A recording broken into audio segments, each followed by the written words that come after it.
Hello students, Akshara academic में आपका स्वागत है। आज मैं आपको अकबर के 9 रत्नों के बारे में जानकारी दे रही हूँ इस वीडियो के माध्यम से। अकबर जो थे बहुत ही महान शासक थे, जैसा कि सबको पता है, और ये बहुत ही सहिष्णु, उदार दृष्टिकोण के और हिंदुओं के प्रति भी इनका भाव बहुत ही उदार रहा है।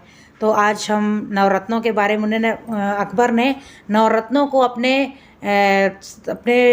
शासन में क्यों शामिल किया और उनके दरबार में इनको क्यों रखा गया, इसके बारे में हम अकबर के बारे में जानकारी आपको दे रहे हैं। तो अकबर के पहले अकबर जो थे, अकबर ने दीन-ए इलाही धर्म का प्रचार प्रसार किया भारत में। और अकबर जो थे राजपूतों के साथ भी अकबर के बहुत से संबंध रहे हैं। बीरबल अकबर के 9 रत्नों में से 9 रत्नों में से एक बीरबल थे, जो कि बहुत ही जिनका नाम महेश दास था। वो अपनी विद्वत्ता व वाक्पटुता के लिए बहुत प्रसिद्ध है। वह अकबर के दरबार में न्याय विभाग के उच्चाधिकारी के रूप में रखे गए थे। और बीरबल जो था उससे वो बहुत ज़्यादा प्रभावित थे अकबर। वो उन्हें शासन व्यवस्था में उनको बहुत महत्वपूर्ण पद प्रदान किया था न्याय विभाग का, क्योंकि वो बहुत ही उच्च कोटि के विद्वान व्यक्ति थे। अब हम अबुल फजल के बारे में बताएंगे। दूसरे जो थे अबुल फजल बहुत विद्वान इतिहासकार थे। वे बहुत ही चतुर थे। अबुल फजल जो थे वो बहुत ही विद्वान इतिहासकार थे, वो बहुत ही चतुर थे। उन्होंने आईने अकबरी नाम का ग्रंथ लिखा, जो कि अकबर के बारे में जानकारी देता है। तीसरे जो थे फैज़ी फ़ारसी भाषा के बहुत ज्ञाता थे। अकबर ने अपने बेटे को गणित पढ़ाने के लिए इनको विशेष रूप से रखा था। ये बैरम खां का पुत्र था और राजकवि भी थे ये। तो अब हम चौथे जो हैं तानसेन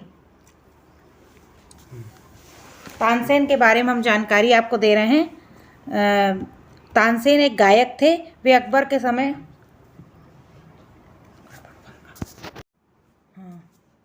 अकबर के 9 रत्नों में एक थे तानसेन, जो कि बहुत ही संगीत में इनकी बहुत रुचि थी और ये संगीत सम्राट समझे जाते थे।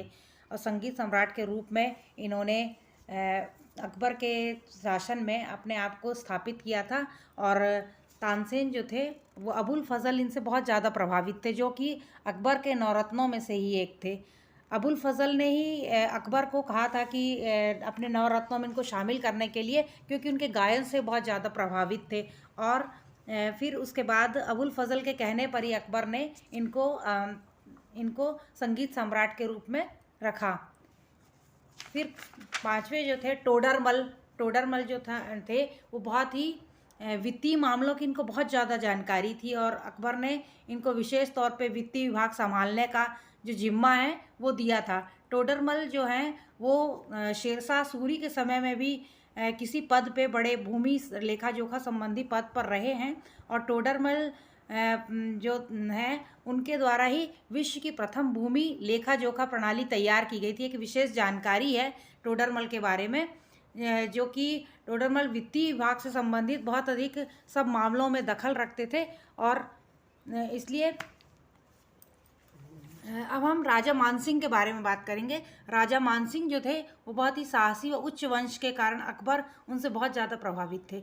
हिंदुओं के प्रति उनका बहुत अधिक उदार दृष्टिकोण जो अकबर का हमको देखने मिलता है, वो मानसिंह से प्रभावित होकर के ही उन्होंने ऐसा किया। क्योंकि मानसिंह जो राजा थे वो बहुत उच्च वंश के थे और उनके कारण अकबर जो थे उनसे बहुत अधिक प्रभावित थे और हिंदुओं के प्रति उन्होंने बहुत उदार दृष्टिकोण अपनाया। वे सेना नायक भी थे। अब्दुल रहीम खान खाना जो थे उनके बारे में अब 7वें जो नवरत्न हैं अकबर के 9 रत्नों में अब्दुल रहीम खान खाना है। उनके व्यक्तित्व से अकबर जो थे बहुत अधिक प्रभावित हुए थे। उन्होंने अपने 9 रत्नों में इनको शामिल किया। वे अरबी, फारसी, संस्कृत, राजस्थानी व तुर्की भाषा के ज्ञाता थे। उनको बहुत ज़्यादा नॉलेज था इन सब भाषाओं का। और अब्दुल रहीम खान खाना के हिंदी में जो कई दोहे और चौपाइयाँ मिलती हैं अब्दुल रहीम खान खाना के, अब हिंदी साहित्य में बहुत बड़ा योगदान है भारतीय हिंदी साहित्य में। इसके बाद हम बात करेंगे फ़कीर अजरुद्दीन की। जो फ़कीर अजरुद्दीन थे अकबर के धर्म से संबंधित मामले जो हैं उनमें बहुत अधिक उन्होंने योगदान दिया और धर्म से जुड़े हुए मामले में ये देखते थे। दीन इलाही धर्म में भी इन्होंने बहुत सारी क्या क्या चीज़ों को रखना चाहिए ये सब जानकारी फ़कीर अजरुद्दीन के कहे जाने पर ही इनमें शामिल की गई थी। और ये समय समय पर अकबर को धर्म से संबंधित बहुत सारी जानकारियाँ प्रदान करते रहते थे। इसके बाद जो आखिरी आखिरी जो नवरत्नों में से एक थे उनका नाम था मुल्ला दो प्याजा, और मुल्ला दो प्याजा जो थे उनका नाम अबुल हसन था। वे शाही पुस्तकालय के प्रभारी थे और ये अरब से आए थे। इन्हें भोजन में दो प्याज बहुत पसंद थी, इसीलिए लगता है इनका नाम अकबर ने मुल्ला दो प्याजा रखा था। और मुल्ला दो प्याजा जो थे उन्होंने वो भी उनसे बहुत प्रभावित थे और उन्होंने फिर बाद में उनको पुस्तकालय का अध्यक्ष बना दिया था। और अकबर के नवरत्नों में ये निश्चित रूप से मानना पड़ेगा कि बहुत ही विद्वान व्यक्तियों को उसने और प्रतिभाशाली व्यक्तियों को शामिल किया था।